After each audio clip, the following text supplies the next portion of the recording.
ağlarsın benim zülfü siyahım, ne ağlarsın benim zülfü siyahım. Bu da gelir, bu da geçer, ağlama. Göklere erişti feryadı ahım.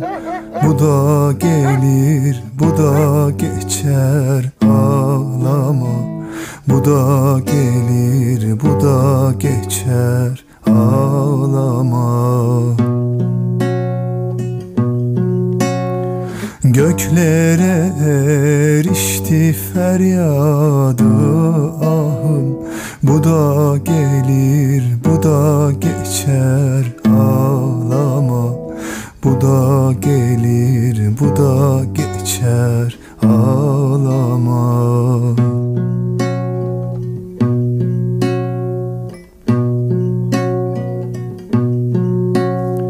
Bir gülün çevresi dikendir, Neden terk edildi? Ne oldu?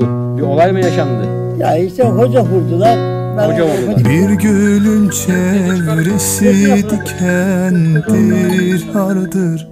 Bülbül gül elinden ahile zardır. Ne de olsa kışın sonu bahardır. Bu da gelir, bu da geçer, ağlama. Bu da gelir, bu da geçer, ağlama. Selamünaleyküm arkadaşlar. Ben İzzettin Üser. Kanalıma ve videoya hepiniz hoş geldiniz. Bugün yeni bir videoyla sizlerin de çok sevdiği köy gezisi içeriklerimizle devam ediyoruz arkadaşlar. Bugün neredeyiz diye merak edenler olacaktır. Tabii ki yine doğasıyla, taş evleriyle, havasıyla, her şeyiyle 10 numara bir köyümüzdeyiz. Buranın ismi Hacı Mahmutlar arkadaşlar. Havran Kocaseyit Mahallesi'ne bağlı Hacı Mahmutlar köyündeyiz. Burası terk edilmiş bir köy. Bilmiyorum, yaşayan hane sayısı şu an tahmini söylüyorum. Yani 5 ile 10 hane arası ya var ya yok arkadaşlar. Geneli yıkılmış taş evlerden oluşuyor köyümüzün. Terk edilmiş arkadaşlar. Zaten videoda bunu böyle iliklerinize kadar hissedeceksiniz. Burada sizin için bir köy gezisi yapacağız. Taş evlerimizi göstereceğiz. Eskiden insanlar nasıl evlerde yaşıyordu? Nasıl hayatlarını devam ettiriyorlardı? Nasıl yerlerde, nasıl yerleşimlerde yaşıyorlardı? Bunları göstereceğiz. Bu yaşantının artıları olduğu kadar tabii ki eksi tarafları da var. Şimdi arkadaşlar Havran'dan geldik buraya ama gelirken önümüz açıktı, ceketimizin önü. Geldiğimizde buraya boğazımıza kadar çekmek zorunda kaldık. Yani buranın o soğukluğu, çivi gibi havası gerçekten yaşanmayı zorlaştırıyor. Mesela Havran'da şu an kar yok. Evlerin çatılarına baktığımızda şu an kar bulunuyor arkadaşlar. Yani burası 10 kilometre belki Havran'a yok bile. Ne kadar ayırt ediyor sizler düşünün. Tabii ona nazaran yolları, yama olması, hep bunlar tabii ki zorluk. Ekilebilir alanların olmaması, bunlar hep tabii ki dağ köylerinde yaşamanın vermiş olduğu zorluklar. Şimdi burada hepsine değinmeyelim. Hem köyümüzü gezelim, hep sohbet edelim. Yanımızda bugün kamerada bulunan Nuri kardeşimiz de bize eşlik edecek. Nuri Saltan kardeşimiz. Ona da buradan teşekkür ediyoruz bizi yalnız bırakmadığı için. Evet, lafı çok uzattık. Son olarak da sizlere hatırlatmak istediğim bir konu var. Videolarımızı beğenmeyi, kanalımıza abone olmayı, bize destek olmayı unutmayın arkadaşlar. Sizlerin destekleri bizler için en önemlisi. Desteklerinizi bekliyoruz. Güzel yorumlarınız için hepinize çok çok teşekkür ediyorum. Beni kırmazsanız sevinirim. Hadi şimdi köy gezimize başlayalım arkadaşlar. Abi öncelikle hepiniz hoş geldiniz. Selamünaleyküm kardeşim. Aleykümselam. Burası Kocadağ'a bağlı Hacı Mahmutlar Köyü. Ve bu köyden bir tane görmüş olduğunuz gibi küçük taş ev aldık. Artık Havran'ı bıraktım. İnsanlardan biraz sıkıldım İzzettin abi. Burada bu köyde tek başıma yaşamaya karar verdim. Yeni evime sen de hoş geldin. Sobayı da ateşliyordum, tam odunlara bak kestim. Oo kardeşim. Nuri kardeşim, bence çok doğru bir karar vermişsin ama neden mesela daha yakın bir köy değil, daha böyle düz bir yer değil de neden taş evlerin olduğu, insanların terk ettiği bir köyü tercih ettin? Abi artık köyde yaşayan abilerimiz de şehirleşmeye başladı. Artık her köy köy denilebilecek sıfatta değil. Çünkü artık şehirleştik. Onun için ben de gerçek köy hayatını yaşayabileceğim bir köy seçtim. Burası da benim eski köyümmüş. Bunu da yeni öğrendik. Dedemin dedesi buradan göçmüş. Hacı Mahmutlar köyünden göçmüş. Biz de aslında bu köylümüşüz. İzleyenlerimiz de zaten köy hayatını, eski köyünü özleyenler mutlaka bilirler. Biz buranın çekimini daha önce yaptık İzzettin abi. Senin kanalda da benim kanalda da ama bugün köyümüzü özledik. Hem de izleyicilerimize şöyle Aralık ayında, sonbaharda güzel görüntüler aktaralım dedik. Ve onların anılarını tazeleyelim dedik. Bugün yine Kocadağ Hacı Mahmutlar köyüne geldik. Nasıl abim evim? Çok şirin değil mi? Vallahi kardeşim köyün en güzel evlerinden bir tanesini almışsın ama birkaç duvara eksik galiba evimizde. Allah birkaç duvarı değil pencerene falan. O zaman eksik. köy tanıtımına ilk önce senin evinden başlayalım. Aynen. Var mıdır müsaaden kardeşim? Vardır abi de bizim evimiz değil arkadaşlar. Onu da buradan açıklayalım. Öyle bir sohbet muhabbet Ya olsun birader, dedik. İnandırdın bizi be kardeşim. Ne yapalım Sevindik abi? biz de burada gezip Var bir hayalimiz. Bunu da buradan gerçekleşir diye böyle hayal de olsa aktarıyoruz. İnşallah olur ilerleyen zamanlarda. Neden olmasın? Ben çok 40 isterim. kere söylersen bir şey olurmuş derler. Aynen. Benim evim, benim evim, benim evim. Hadi bakalım o zaman.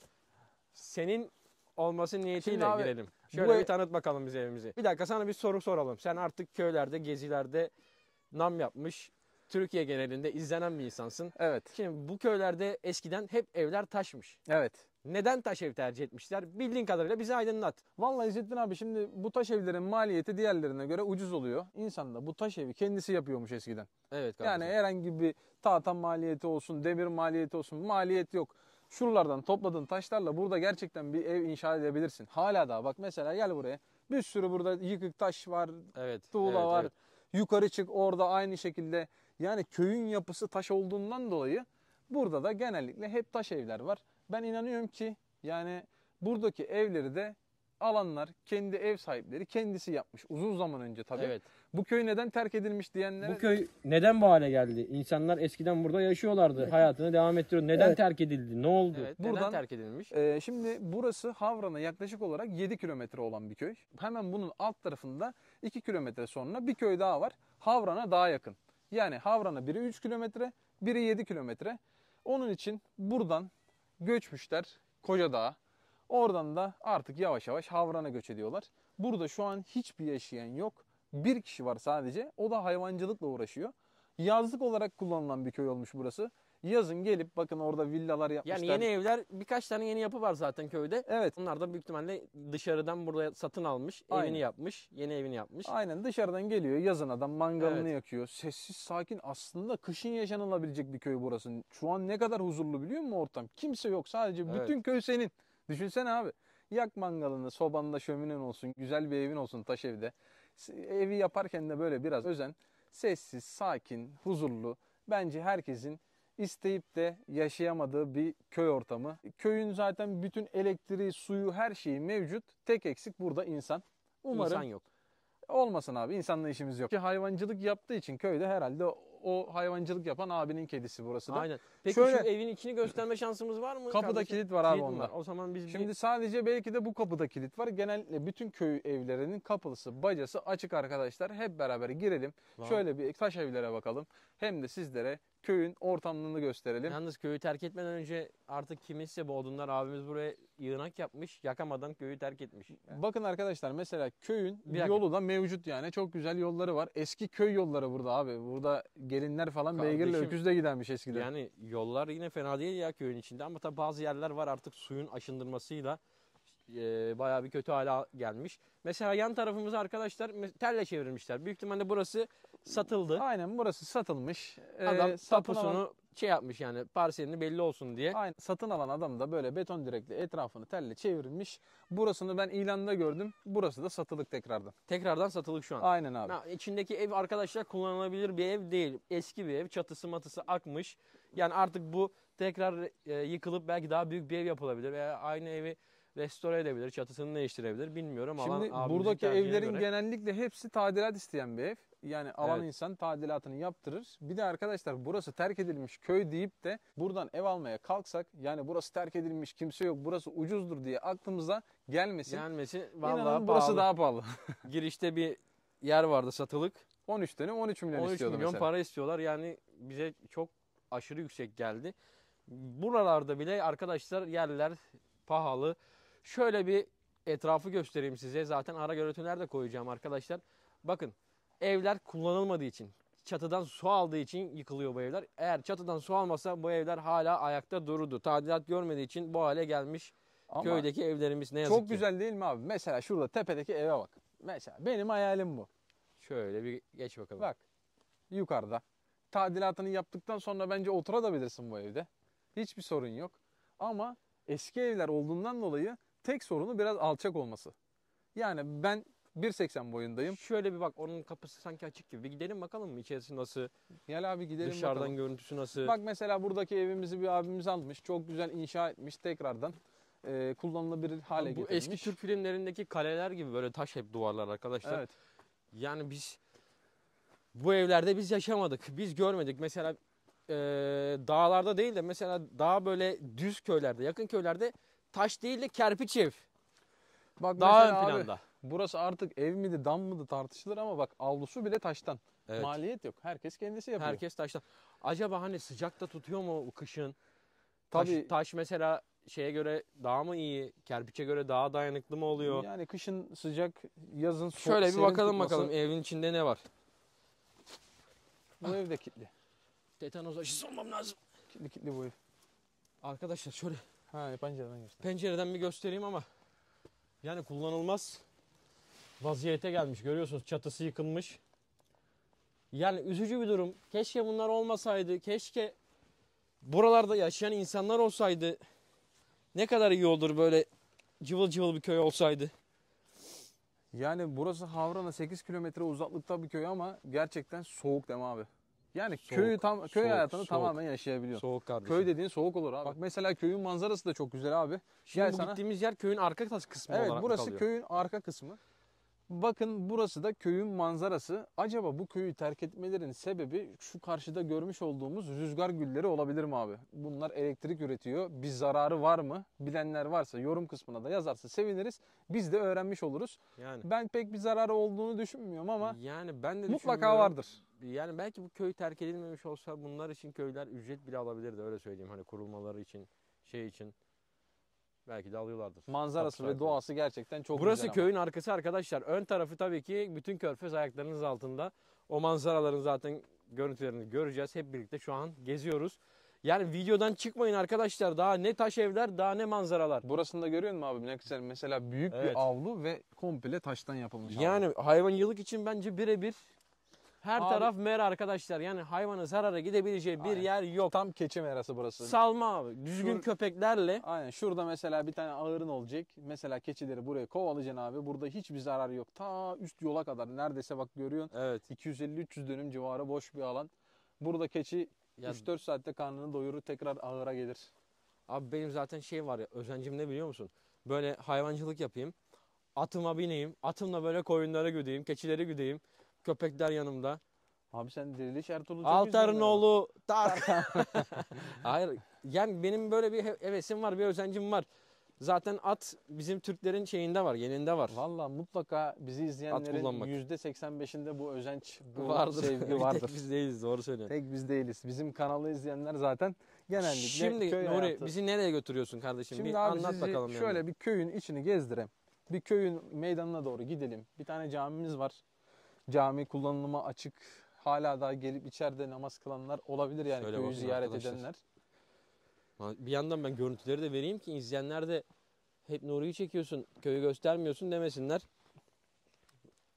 Seni şuradan köyün meydanına doğru indirim. Mesela köyün fırını varmış arkadaşlar. eskiden. Köylerde bir tane fırın olurmuş. Herkesin kendine ait bir fırın olurmuş mu? Ya toplu köy fırını, ufak yerlerde öyleydi herhalde. Aynen. Toplu köy fırını olurmuş. Herkes aynı fırını kullanabiliyordu veya bir Ekmeğini ekmek yapıyor. yapıyorlardı, toplu yapıyorlardı. Aynen. Ekmeğini Birkaç yapıyor. fırın yanıyordu aynı günde, birkaç kere fırına ekmek atıyorlardı. Tabii kurbanda kuzusunu pişiriyor. Yani yardımlaşma, birlikte iş paylaşımı, her şey köylerden zaten günümüze geliyor. Ama artık yavaş yavaş bu duygulardan uzaklaşıyoruz. Şimdi apartman dairesinde insan üst komşusunu tanımıyor bakarsan. Kesinlikle. Eski muhabbetler, eski sohbetler kalmadı arkadaşlar. Eskiden bizim mesela babaannemin sağlığında mahallede hep böyle teyzeler toplanırdı. Bir evin bahçesinde veya kapının önünde. Ne sohbetler ne şeyler olurdu. Biz de Onlara artık su getirirdik. Çeşmelerden su getirirdik. Bir şey Bak alınacaksa mesela abi alınırdık. burası- Hizmet ederdik. Burası köyün fırınımış eskiden. Şey Burada- derlerdi hatta bize. Hadi oğlum İzzet bir git bakalım bir su doldur da ölmüşlerini sula derlerdi. Abi lahmacun neyli? Kaşarlı mı? Kıymalı kaşarlı mı? Kuşbaşılı. Kardeşim paramız yok. Biz bir tane ev ekmeği varsa köy ekmeği içine Misafir de biraz... gelmişsiniz, sizden para mı isteriz efendim? Sizin sağlığınız, duanız yeter. Kimisinin parası, kimisinin duası. Burada da eskiden köy ekmekleri yapılan, Bir işte fırın. kurbanda kuzu Şöyle eti göstereyim. Yalnız bu pişirilen. fırın elden geçmiş arkadaşlar. Bakın Tadilat güzel olmuş. yani şu anki durumu iyi. Şu an hani ateşi yaksam burada her şey pişirilir. Kesinlikle şu an için olur. Bak yine herhalde yazdan yaza gelen abilerimiz buraya bir Bir tane... dakika şöyle bir gösterelim bir fırını komple detaylı. Görüyorsunuz arkadaşlar köy fırını burasıymış. Yalnız farkındaysan abi hala da kapı numaraları falan var bak. Kocadağ Mahallesi diyor 34. numaralı. Evet, kapı numaraları yenilenmiş. Evet. Aynen duruyor sağlam. Bak mesela burada da herhalde yazdan yaza gelen bir abimiz buraya bir tane tanker koymuş. Su Evet. ihtiyacını karşılıyor ama Bakın köyde su arkadaşlar zaten var. şimdi köyün dar yerleri de var. Güzel yolları da var. Şöyle söyleyeyim yani ulaşım dediğiniz gibi şehirdeki gibi kolay değil. Buralardan yürümek. Şimdi getirsen buraya şimdiki yeni kızlardan köye gelin getirsen. Burada çamurun içinde Bak yaşamak ister mi? Bak biz kar Sab- kar diyordun al sana kar. al sana kar gece Bakın arkadaşlar gece kar yağmış bizim buralara. Havran'da mesela hiçbir kar belirtisi yok. o Havran'a en son 5 sene önce yağdı kar. Değil mi? Avlu küçücük mesela burası da herhalde kullanıma açıktı eskiden. Bakın Abinin arkadaşlar. odunları bile duruyor.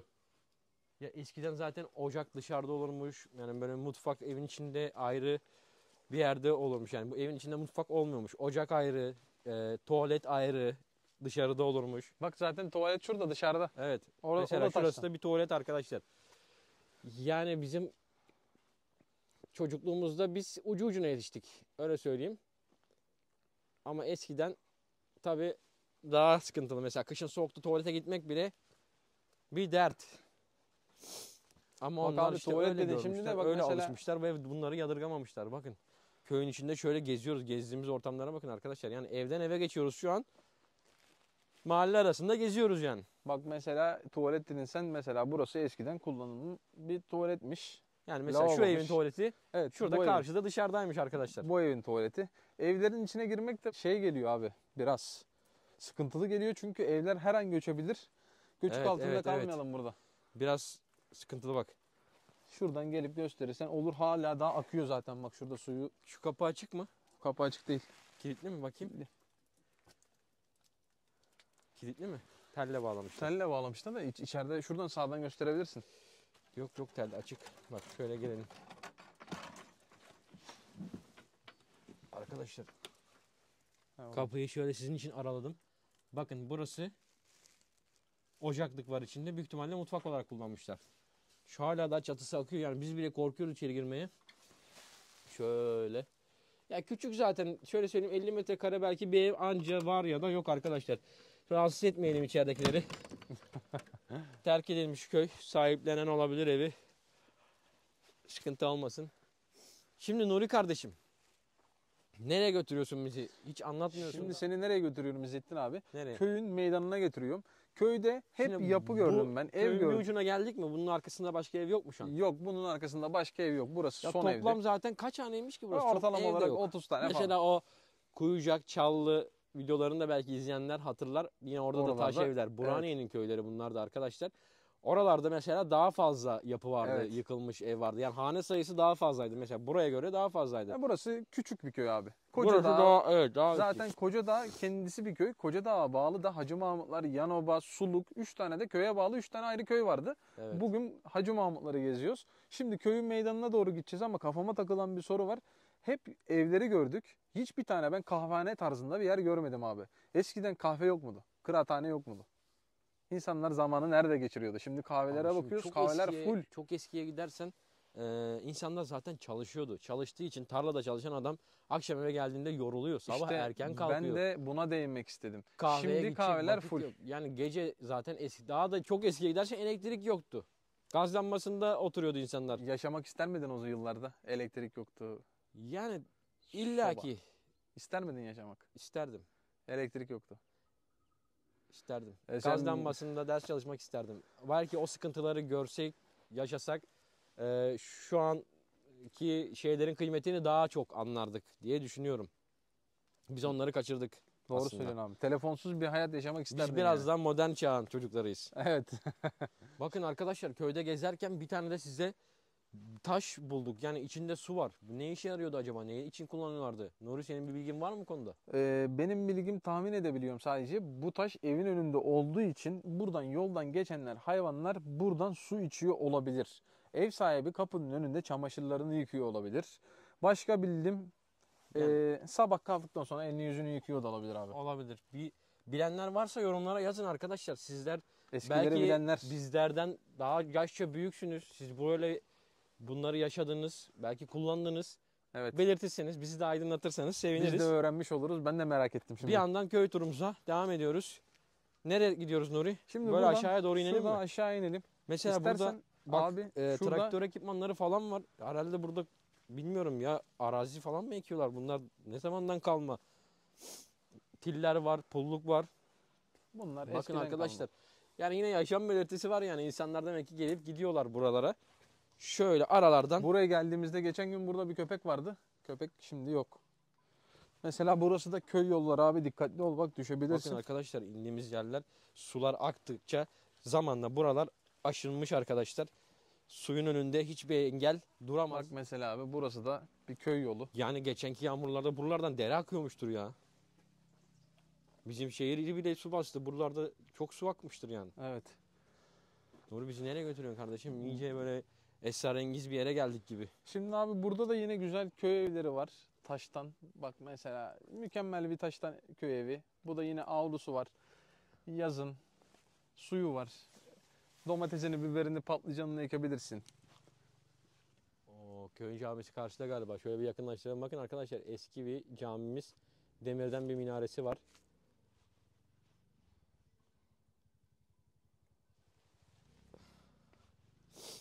Yine Gel şurası ahır mıydı acaba? Yine burası da herhalde Bak, abi. penceresi falan olmadığı için ben ahır olduğunu tahmin ediyorum. Aynen. Ev olsaydı eğer önünde iki Yani tane iki pencere olurdu değil mi? mutlaka olurdu. Burası ahırdı herhalde arkadaşlar. Ama şu an tabii ki kullanılmıyor. Şöyle. Şimdi abi burada evleri gösterdik. Yukarıda da evler var manzaralı. Oraya çıkalım. Bir de köyün camisini gösterelim. Köyün camisi gerçekten herkesin dikkatini çekecek şekilde. Okul var mıydı acaba bu köylerin oraya? Okul yazmıyor abi ya. Cami var ama okul Cami yoktu var herhalde. ama O zaman okul belki de şehire gidiyordu çok öğrenciler. Büyük bir ihtimal burası 3 köy olduğu için, mesela Kocadağ dedik, 3 tane köyü var. Büyük bir ihtimal Hacı Mahmutlular Kocadağ'a gidiyordu okula. Bu da uzak olduğu için göç sebebi olabilir bak bu da. Olabilir. Eskiden araba yoktu abi. Eskiden katırla gidiyordu insanlar. Yürüyerek gidiyorlardı. 3 kilometre 4 kilometre deyip geçmeyeceksin şimdi. Bu yollarda 3 kilometre 4 kilometre uzun bir zaman alıyor. Uzun yani şu olmaz mı? yollardan gittiğini düşünsene, 3 kilometre 4 kilometre. Yani. Hadi dümdüz alan olur. Bak. Ah kardeşim, dikkatli ol Nuri. Evet arkadaşlar, Nuri kardeşimiz aramızdan ayrıldı. Köylerin aranan yüzü Nuri Saltan uçurumdan yuvarlanarak hayatını kaybetti. Allah korusun. Tehlikeli yerlerdeyiz arkadaşlar. Yani Köyün sıkıntılı. zorlukları.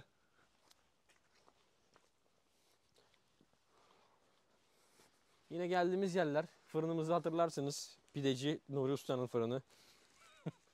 Şöyle geziyoruz. Sınırsız pide ikramı bulunmaktadır Nuri kardeşimizin.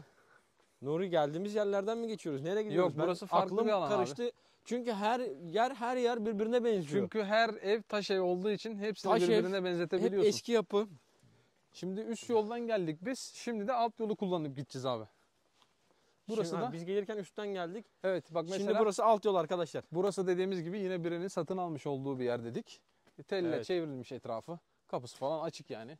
İstersen evin içini de gösterebilirsin abi ama Şöyle burada biraz toprak kayması olmuş. İçeri zor girersin. içeride bir şey yok zaten ya, boş.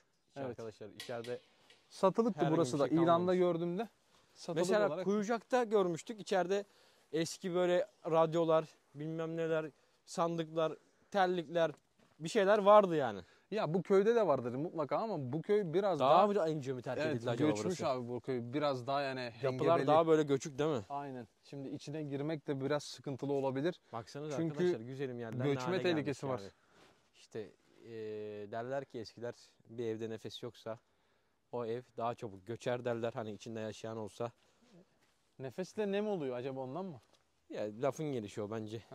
Ya şimdi çatı aktı mı sen evin içinde oturuyorsan mecburen çatıyı aktarıyorsun. Bu eve kimse çatısı mı akıyor, bacası mı açılıyor. Kesinlikle. Bakmadığı için tabii daha çabuk Abi aslında göçüyor. burada mesela bak şurada küçük bir arsayı alıp içine tin house yapıp burada takılabilirsin yani. Tin house Elektrik mu? var, su var. Tina House. Tin house öyle evler oluyor ya böyle şöyle çatısı şöyle geliyor. Onlardan. Anladım.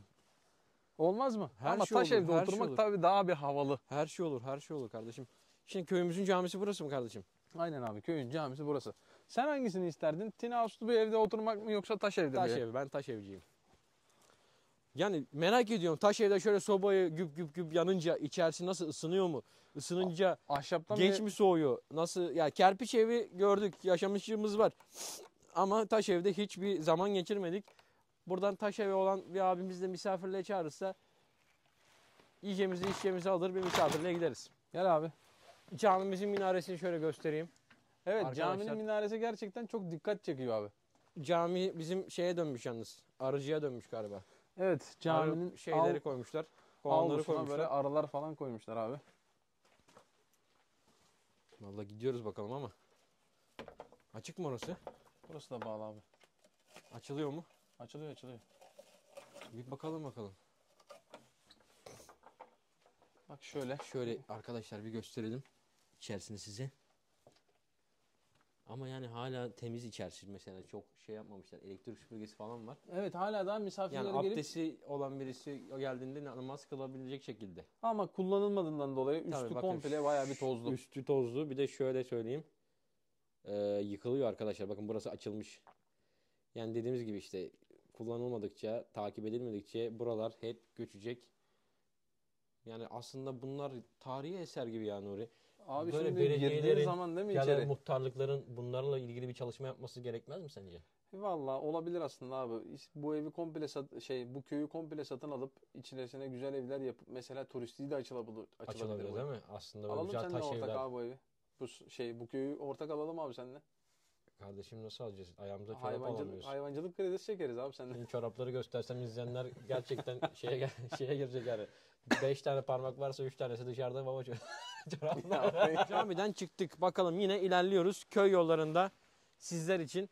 Şöyle hem bir yandan yapıları gösterelim. Nuri sen de bizi aydınlatmak istediğin konular varsa anlatmak Şimdi istediğin size varsa. aydınlatmak istediğim konu var. Şimdi nereye gidiyoruz biliyor musun abi? Köyün eskiden böyle bir alanı varmış böyle toplanma alanı gibi şimdi. Meydan gibi Ha yani. köyün meydanına gidiyoruz. Mesela orada herkes eskiden toplanırmış. Mesela düğün falan oldu mu meydanda oluyordu büyük ihtimalle. Aynen öyle abi.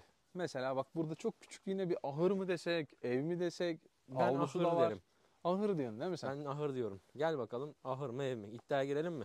Yok. İddiaya girmeye gerek yok. Bir Ahır. yemeğine. Valla ağırlar bile yani taştan oluyormuş bak. Arkadaşlar farkındasın. bakın. Dediğimiz yer burası galiba değil mi Nuri? Evet. Burası da yine ahırmış. İçinde hatta oluklar bile var bak. Ya buralarda ne yaşanmışlıklar, ne çaylar içildi, ne yemekler yendi, ne misafirler ağırlandı, ne hayvanlar bakıldı arkadaşlar. Bakın yani iki tarafta ahırdı herhalde. Şurası şöyle küçük kuzu kaşağımış herhalde. Oluk bile var içinde şöyle göstereyim size. Bakın arkadaşlar oluğu bile duruyor. Yemlik yani öyle söyleyeyim. Şu tarafa bakalım. İçeride hararda büyük ihtimalle saman mı var, ne var belli değil. Dediğimiz gibi eski yapılar. Kemreler bile daha duruyor tabanda. Bak yine burada bir tane taştan evimiz var. Yine köyün hemen ilk girişinde diyebiliriz meydandan.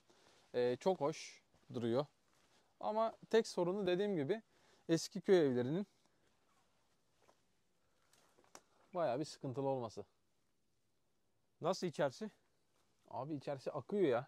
Dün akşam yağmur yağdı ya. Hala daha Kar akıyor. yağdı. Hala İşte da yağış, içerisi akıyor. yağış. Çatı su alıyorsa bu evin dayanma ihtimali yok arkadaşlar. Şöyle gösterelim. İçerisi girmek bayağı bir sakıncalı yani. Aslında Vallahi ben içerisine bu riski göze alıp izleyicilerimize izleyenler için aktaracağım mı abi? giriyorum. Arkadaşlar bir göçük altında kalırsak Gir abi. artık hakkınızı helal edin. Göçük altında Bakın kalırsak. tepeden her yer dağılmış vaziyette. Her yerden su akıyor. Bakın burada bir sandığımız var eski. Bak görüyor musun? Bak şu arı Gelin pompası kız. değil mi? Arı dumanı atıyor galiba değil mi? Arı Arıları dumanı. sakinleştirmek için. Şunlar böyle yağ. Gel bakalım içeriye doğru. Şurada bir fıçı var. Altın mı? Altın fıçısı mı abi?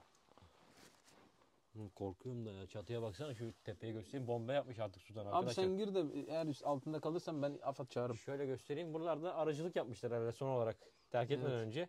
Burası arkadaşlar büyük ihtimalle misafir odası, oturma odası gibi. Bakın kenarlarda sedir, böyle çakma divanlar var. Tahta divan, sedir derler bunlara. Aynen. Köşeye böyle şimdiki köşe grubu. Evet, şimdiki köşe oturma grubu değil mi? Bakın buralar dolaptı büyük ihtimalle şeyler, aşağıları. Yani şöyle güzel bir manzaralı köy evimiz. Şu pencereden çıkıp şöyle bir kahvenin eline alıp sabah kalkınca temiz havayı soluyup. Çok güzel İstemez olur da evi Şu- biraz temizlemen lazım. Şu tarafta ne var?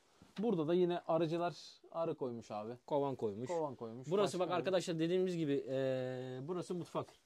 Evet. Şöyle Şurada mutfak grubu varmış değil mi? mutfak grubu. Fırını var. Fırını var, şey var, ankastresi, raflar.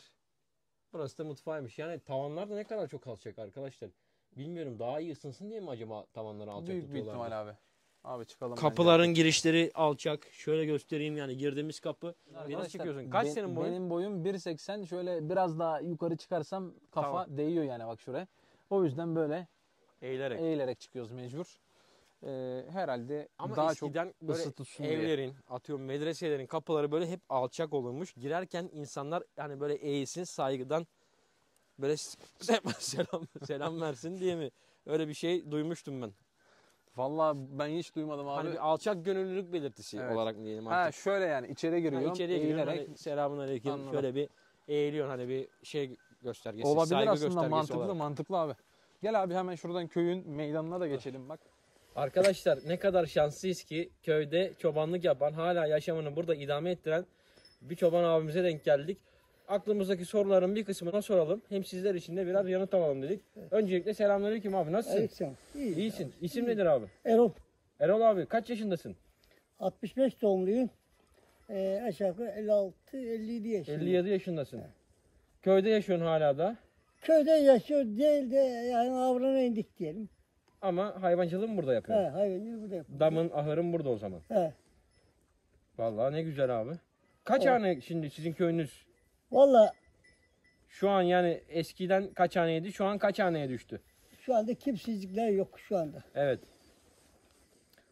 Şu anda Yani yaşayan var mı? Devamlı köyde yok yaşayan. yok yok. Yabancılar geliyor. Gidiyor. Yazın geliyor, kışın gidiyor. İşte. Öyle. Ondan sonra diyelim ki Kimse yaşamıyor o zaman köyde şu an. Yok, Şu yok, an yok. kış aylarındayız. Şu an köyde bizden başka kimse yok. Sen, ben, bir de Nuri kardeşimiz. Önceciğim, şimdi bu köy neden bu hale geldi? İnsanlar eskiden burada yaşıyorlardı. Hayatını devam ettiriyor. Neden Evet. terk edildi? Ne oldu? Bir olay mı yaşandı? ya işte hoca vurdular. Ben Hoca orada vurdular. ufacıktım. Ondan sonra köyümüz dağılmaya başladı. Hoca Köy- vurdular derken caminin hocasını mı vurdular? Evet. Cami hocasını. Evet. Neden vurdular abi? Vallahi suçun ne olduğunu ne olmadığını bilmiyorum. Oradan camiden taputma çıktığını biliyorum. Evet. Caminin hocasını vurdular. Vurdular. Ondan sonra Köy dağılmaya başladılar. yani dediler herhalde köy camisinin hocası vurulan bir köyden ne hayır gelir dediler. Ve köyü de boşalttılar mı yani? İnsanlar artık dağılmaya mı başladı? Evet abi. Sen hayvancılıkla uğraşıyorsun. Ben Koyun mu hayvancılıkta- keçi mi? Ben koyun var. Kaç bende. koyun var abi sende? 33 tane hayvan var. 33 tane hayvan var. Evet. O da işte çoban, bir tane çoban burada var. Ecevit Mehmet. Bir de Ahmet var. Köyceli Ahmet. İşte 3 hanesi burada. 3 tane çoban var diye. Peki siz neden aşağılarda hayvancılık yapmayı tercih etmiyorsunuz da buralara geliyorsunuz? Buralar daha mı iyi, daha mı Yani uygun? meremiz burada olduğu için. Yani Nasıl aşağıda mesela burada koyun doyuyor mu? Karnını doyuruyor mu? öyle yani Cepten serbest 1 lira yedirmeden hayvancılık yapılır mı buralarda? yapılır. İyi yani. Memnunuz. Peki şimdi köylerini bırakıp köylerden göç edip şehre yerleşen gençlerimiz var biliyorsun ki. He. Yani bu gençlere söylemek istediğin bir şey var mı burada? İyi diyen abi. Şimdi köyünü terk ediyor ama şehire gidiyor. Sonra şehirden bunalıyor, geri dönmek istiyor, köyüne Evet. dönemiyor. Dönem var işte. Yani bu kıymetli, bu değerleri başta elimizdeyken kıymetini bilmemiz lazım. Evet. Doğru değil mi? Doğru abi. Sen gittin mi elin yabancısı geliyor senin yerine yerleşiyor. Haksız mıyım? Haklısın abi. Burada da bu durumlar yaşanıyor yani şu an. Evet. Onun için buradan ne diyelim? Hacı Köylerde yaşayanlara Evet. diyelim ki üretelim. Köylerimize sahip Evet. çıkalım. Evet. Doğru mudur? Doğru abi.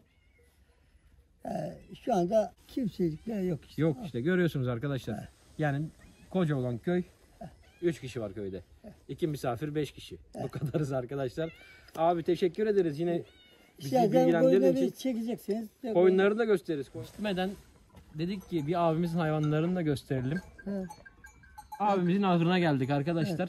Şöyle bir hem koyunları gösterelim. He. Yani görün bakalım şartlar nasıl. Buralarda hayvancılık yapılıyor ama ne şartlarda yapılıyor. Bir gösterelim istedik. Abi hayvanların maşallah bakımları düzgün.